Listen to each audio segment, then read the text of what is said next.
1번 문제 지금 바로 풀어보시죠. 안녕하세요. 투자 능력고사의 이혜린입니다. 오늘 시장까지도 또 엔비디아의 실적 발표를 앞두고 경계감 짙게 나타났던 하루입니다. 내일에 대한 전략이 필요할 텐데요. 1번 문제 통해 확인해 보도록 하겠습니다. 엔비디아의 실적, 그 결과별, 투자별 대응 시나리오는 이라고 엔비디아의 실적 이후에 대응 전략이 문제로 제시가 됐습니다. 이제 엔비디아 이번 실적이 최근 불거진 AI 거품론 잠재울 수 있을지가 시장의 가장 큰 관심사인데요. 먼저 월가 분석가들은 엔비디아의 매출 전년 동기 대비 60% 증가할 거다라고 예측을 하고 있습니다. 이뿐만이 아니라 옵션 시장에서도 실적 발표 이후에 주가가 7%가량 변동성을 보일 가능성이 있다라고 반영을 하고 있는 분위기인데요. 만약에 주가가 오른다면 지난주 수준이었던 199달러대를 회복할 것이고 떨어진다면 지난 9월 이후 최저 수준인 175달러까지 하락할 수 있다라는 전망이 잇따르고 있는 상황입니다. 이뿐만 아니라 현재 예측 시장 폴리마켓에서도 엔비디아의 실적 두고 베팅이 굉장히 강하게 이어나고 있는데요. 먼저 어닝 서프라이즈의 확률 90%로 예측을 하고 있습니다. 이후에 컨퍼런스 콜에서 어떤 단어가 나올지까지 굉장히 크게 베팅이 나오고 있는 상황인데요. 이에 따라 정말 시장이 엔비디아의 실적에 주목하고 있구나라는 부분을 알 수 있었습니다. 전문가들은 실적 잘 나올 걸 이미 시장에서 어느 정도 예상하고 있기 때문에 숫자보다는 시장이 어떻게 해석할 것인지 어떻게 받아들일지가 가장 중요하다고 합니다. 호실적이 나타나더라도 고점이다라고 받아들인다면 주가 조정뿐만 아니라 다시 회복하기까지 조금은 시간이 걸릴 수 있다라는 분석이었는데요. 이제 내일 자고 일어나면 실적 발표 이후에 시장의 분위기까지 결정이 될 예정입니다. 이에 따라서 다양한 전략들 필요할 텐데요. 여러 가지 시나리오 함께 짜보도록 하겠습니다. 그럼 첫 번째 주식 남녀의 선택 보드를 들어주시죠. 자, 가장 주목받는 이벤트 중 하나죠. 엔비디아의 3분기 실적 발표. 어떻게 나올 것이냐 보다도 방금 이혜린 아나운서가 전해드린 것처럼 시장에서 어떻게 해석할 것이냐, 주가의 방향성은 어디로 잡힐 것인가, 이 부분에 가장 많은 관심이 쏠리는 것 같습니다. 두 분의 대답을 한번 확인을 해보도록 하죠. 보드 들어주시죠. 제가 다 읽어드리기도 어려울 정도로 많은 내용을 우리 성 대표님께서 써주셨는데 A, B, C라고 해서 세 가지 시나리오에 대해서 써주셨습니다. 잠시 후에 설명 한번 들어보도록 하겠고 그에 비해서 굉장히 간단하게 긍정이라고 써주셨는데 어떻게 먼저 하시겠어요?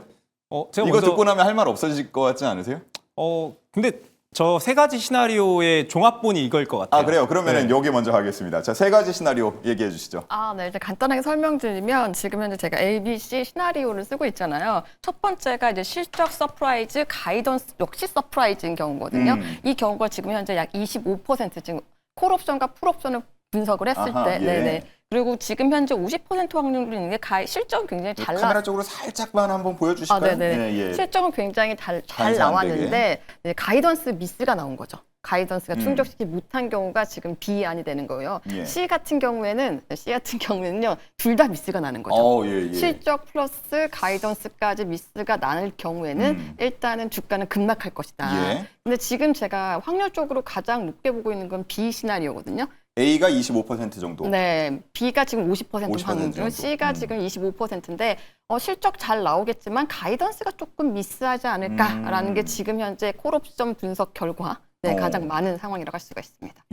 지금 사실 최근에 이제 빅테크들 실적 발표하는 거 보면 당장 작년보다 얼마나 잘 나왔냐 이것보다는 내년에 혹은 4분기에 가이던스에 대해서 주목도가 더 높은 것 같은데 말씀을 해주신 B의 시나리오가 더 크다 그러면 내일장 엔비디아 주가 그리고 그에 이어서 우리 반도체주 주가까지도 흔들리는 거 아닌가 하는 걱정이 되는데요. 사실 저는 일단은 지금 그럴 확률이 가장 높다고 보고 있거든요. 지금 내일 가이던스 일단은 3분기 실적만 보면 지금 시장 컨센서스가 548억 달러이거든요. 그렇죠. 사실 이것만 보면 전년 대비 거의 50% 이상 성장을 하는 거기 때문에 수치는 굉장히 좋습니다. 이제 문제는 이제 가이던스인데 지금 시장에서 기대하고 있는 4분기 가이던스가요 610억 달러 이상을 요구를 하고 있습니다. 그러니까 가이던스 기준이 상당히 높은 거죠. 그래서 지금 현재 그 옵션을 분석을 해보면은요, 실적이 잘 나올 거라는데 베팅이 굉장히 많이 나와 있는 거죠. 근데 이거보다 살짝 미스가 나거나 이 정도 수준이 되게 되면 주가는 오르지 못하게 되는 거죠. 그래서 제가 봤을 때는 내일 엔비디아는 실적 굉장히 잘 나오겠지만 그에 상응해서 주가가 오를 확률보다는 약간 보합권이거나 소폭 상회 정도 그치 확률이 굉장히 높다 이렇게 보여지는 거죠. 네, 지금 뭐 개장전 거래를 보더라도 소폭 이제 상승을 하면서 기대감을 내비치고 있는 모습이긴 한데 그럼 궁금한 거 질문을 좀 바꿔서 다시 한번 드려볼게요. 뭐 엔비디아 실적 발표에 따라서 내일장의 반도체 충격 뭐 이런 걸 떠나서 만약에 가이던스가 좀 낮다, 원하는 만큼 안 나온다 이러면 좀 중장기적으로도 그러니까 요즘에 뉴욕 증시에서 계속 얘기가 나오고 있는 뭐 AI 거품론에 대해서도 힘이 실리는 건가요? 일단은 저는 그럴 가능성이 있다라고 봅니다. 예. 네, 지금 미국발 AI 거품론에 보면 근거가 없는 게 아니거든요. 사실 AI 거품론은 분명히 근거가 있습니다. 저는 근데 거품은 분명히 존재를 하지만 다 터지는 건 아니다.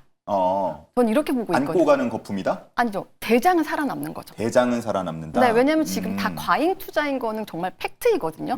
사실 뭐 오픈 AI가 돈을 버는 것보다 사실 투자하는 게 훨씬 정말 배보다 배꼽이 훨씬 더 큰 상황인 거는 지금은 그렇죠. 인정할 수밖에 없거든요. 근데 그렇다고 해서 투자를 안 해야 되냐? 그거는 또 아니거든요. 그럼 투자를 할 수밖에 없고 결국에는 투자를 했을 때 살아남는 사람이 정말 승자 독식을 하게 될 수밖에 없는 거죠. 그래서 저는 거품인 건 인정을 하는데 그 거품이 과연 터져서 뭐 닷컴 버블처럼 망할까?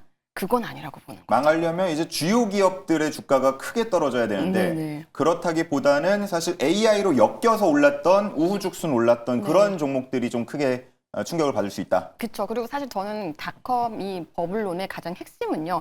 순환 출자 구조처럼 서로 묶어서 투자를 하는 거거든요. 그러니까 예를 들면은 엔비디아가 오픈 AI 지분을 산다든지 왜냐하면 사실 오픈 AI가 엔비디아 칩을 사주는 구조잖아요. 그러니까 서로 왔다 갔다 하게 하는 그런 투자들을 지금 그 빅테크들끼리 계속 하고 있는 거예요. 어제만 하더라도 같이 공동으로 엔소로피 투자를 한다는 건데 그게 터질지 안 터질지는 사실 굉장히 장기적인 이슈인 거고 멀리 가봐야 아는 건데 그 구조 자체는 저는 건전하지 않다라고는 봅니다. 네. 제가 뭐 질문을 더 드리고 싶은데 옆에서 이태호 매니저의 눈빛이 좀 느껴져서 여기 한번 갔다 와야 될 것 같습니다. 자, 앞서서 이제 긍정이라고 써주셨는데 일단 확률상에서는 좀 굳이 이제 표현을 나눠서 하자 그러면 부정 쪽이 조금 더 가까우셨던 것 같거든요. 자, 긍정 어떤 의미입니까? 일단 저는 좀 반대 의견인 것도 있는 게 저는 아직 AI 버블론은 아니라고 좀 보는 쪽이긴 하거든요. 기본적으로 이제 AI 버블론의 어떤 근거를 좀 이야기하는 분들의 내용들을 보면은 뭐 최근에 이제 뭐 오픈 AI에서 뭐 1.4조 달러 투자하면서 과잉 투자다. 뭐 몇몇 이제 주요 빅테크들의 어떤 과잉 투자 논란들도 있긴 한데 그거보다 더 중요한 거는 결국에 더 많은 기업들, 전체적인 몇몇 기업만 보는 게 아니라 전체적으로 이 AI 시장을 주도했던 M7 기업들을 보게 되면은 메타 정도는 좀 그런 이야기를 들을 수 있는데 나머지 기업들은 ROIC라고 이제 투자자본 수익률 자체가 그렇게 나쁘진 않거든요. 여전히 과잉 투자는 아니다라고 좀 볼 수 있는 수치가 나와주고 있고 그리고 또 하나 이제 최근에 언론에서 또 이야기 많이 나와주는 게 뭐 엔비디아의 어떤 손정희 회장 소프트뱅크에서 지분 매각했다. 뭐 그리고 이제 뭐 피터 틸이라든지 이런 몇몇 주요 투자자들의 어떤 매도 흐름들이 나와주고 있다. 근데 그들 같은 경우는 사실 개인들과 자금 규모가 다릅니다. 그러니까 당연히 언젠가는 AI 버블은 터질 수는 있겠지만은 그들은 이제 규모 자체가 워낙 크기 때문에 선제적으로 일반 투자자들이 보통 6개월 선행하면서 움직인다라고 쳐도 그렇게 이제 많은 어떤 자금을 운영하는 기관 투자자들 같은 경우는 그보다 훨씬 더 선제적인 움직임을 가져가는 수순, 당연한 수순 정도라고 좀 볼 수밖에 없기 때문에 지금은 아직 AI 버블은 아니다라고 생각을 하고요. 결국에 경기가 확장 국면이냐 아니냐에 따라서 과거에 이제 닷컴 버블과 지금을 비교해 볼 수 있을 것 같은데 지금은 경기는 여전히 확장 국면입니다. 대표적으로 볼 수 있는 게 이제 GDP 성장률과 기준금리의 차이를 볼 수 있는 건데 그게 이제 GDP 성장률이 기준금리보다 높다. 그게 보통 이제 경기 확장을 의미하는 수치인데 아직까지는 확장을 의미하는 수치가 계속 나와주고 있습니다. 그래서 여전히 저는 AI 버블론 아니다라고 보고 있기 때문에 엔비디아 실적이 내일장에서 뭐 기준치에 어떤 부합하는 실적은 나온다. 충분히 예상을 해볼 수 있을 것 같고요. 그리고 뭐 그렇게 했을 때 시장에서 뭐 더 많은 기대했던 거에 미치지 못한다 하면서 주가가 밀린다 하더라도 결국에는 이제 긍정 의견으로 갈 수밖에 없지 않을까. 왜냐하면은 제가 오늘 이제 네이버 밴드에도 올려드리긴 했는데 그 엔비디아에서 이번에 GTC 2025에서 5천억 달러 규모 대기 주문에 대한 이야기도 나왔거든요. 그게 이제 우리나라 돈만 하더라도 한 735조 정도 되는 규모이고 그리고 이제 또 한 가지 보게 되면은 일부 먼저 선제적인 주가 조정이 있었어요. 그래서 보통 엔비디아가 지금 고점 대비 한 15% 정도 수준의 어떤 주가 조정이 있었는데 현재 선행 PER 기준으로 한 29배 정도입니다. 밸류에이션 부담도 많이 줄어들었기 때문에 뭐 변동성이 나온다 하더라도 그걸 오히려 활용해야 되는 기회로 삼아야 되지 않을까. 그래서 저는 결국에는 A, B, C 시나리오 끝은 긍정이다. 네, 이렇게 보고 있습니다. 네, 뭐 두 분께서 약간은 상반된 의견을 내어주시긴 했습니다만 이에 대한 해답을 사실 내일 찾을 수 있는 건 아닙니다. 뭐 이전에도 엔비디아 실적 발표 그 다음 날 혹은 당일날 주가 흐름을 보면은 그날보다는 뭐 조금 더 지났을 때, 한 몇 주 지났을 때 혹은 한두 달 지났을 때 그 실적과 가이던스가 평가받는 경우들이 더 많았기 때문에 뭐 지금까지는 거의 우상향인 경우가 많았습니다만 내일장보다는 그 앞으로의 흐름을 조금 더 주목을 해봐야 할 것 같고요. 자, 지금 시장에서 나오는 얘기 중에 하나에 대해서 이슈에 대해서 좀 대표님의 얘기를 듣고 싶은데 그런 얘기가 많더라고요. 지금 뭐 여러 가지 앞으로의 전망에 대해서 계산을 할 때 데이터 센터에 들어가는 어쨌든 엔비디아의 칩에 대해서 이거를 몇 년 동안 쓸 수 있느냐에 대한 얘기가 설왕설래가 좀 있는 것 같아요. 그래서 뭐 기존에는 한 6년 정도로 계산을 했었는데 이게 사실은 3년 정도밖에 못 쓸 것이다. 뭐 이런 얘기가 나오면서 이 수치들이 다 어긋났고 어떻게 보면은 잘못된 수치고 그렇기 때문에 좀 조정을 받을 수 있다 깊게 뭐 이런 얘기까지도 지금 나오고 있는 상황인데 이 이슈는 혹시 어떻게 보고 계십니까? 사실 저는 이 이슈 자체가 굉장히 새로운 시각. 그동안 우리가 가지지 않았던 시각인 거는 굉장히 많다. 그렇죠. 예. 근데 저는 이거는 사실은 큰 의미가 없는 새로운 시각이 아닌가. 제가 봤을 때 기술은 계속 발전을 하고 있잖아요. 뭐 레거시 디램만 하더라도 맨날 DDR4, DDR5, 6, 7 이렇게 계속 올라가고 있잖아요.